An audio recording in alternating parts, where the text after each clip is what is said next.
एक छोटे से गांव में एक लड़का रहता था जिसका नाम अली था।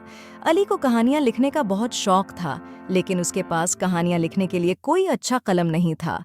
एक दिन अली को अपने दादा की पुरानी अलमारी में एक पुराना, चमकदार कलम मिला। उस कलम को देखते ही अली की आंखों में खुशी चमकने लगी।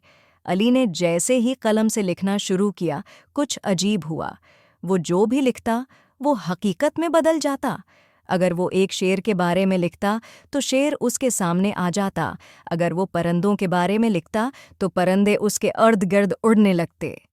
शुरू में अली ने इस जादुई कलम से मज़े की चीज़ें लिखीं। उसने खाने, खल्लूने और अपने दोस्तों के लिए दिलचस्प चीज़ें बनाएं। लेकिन जल्द ही अली को एहसास हुआ कि ये कलम एक बड़ी जिम्मेदारी के साथ आया है। एक दिन अली ने गलती से एक खौफनाक दीव को लिख दिया, जो गांव को तबाह करने के लिए आ गया। अली बहुत खौफजदा हुआ, लेकिन उसने हिम्मत नहीं हारी। उसने फौरन कलम उठाया और एक बहादुर सिपाही की कहानी लिखी, जो दीव से लड़ने के लिए आया और आखिर में दीव को शिकस्त दे दी। इस वाक़ये के बाद अली ने सीखा कि कलम की ताकत सिर्फ तफरीह के लिए नहीं, बल्कि उसका इस्तेमाल सोच समझकर करना चाहिए। वो अपनी कहानियों से दूसरों की मदद करने और गांव के लोगों को खुशियां देने लगा।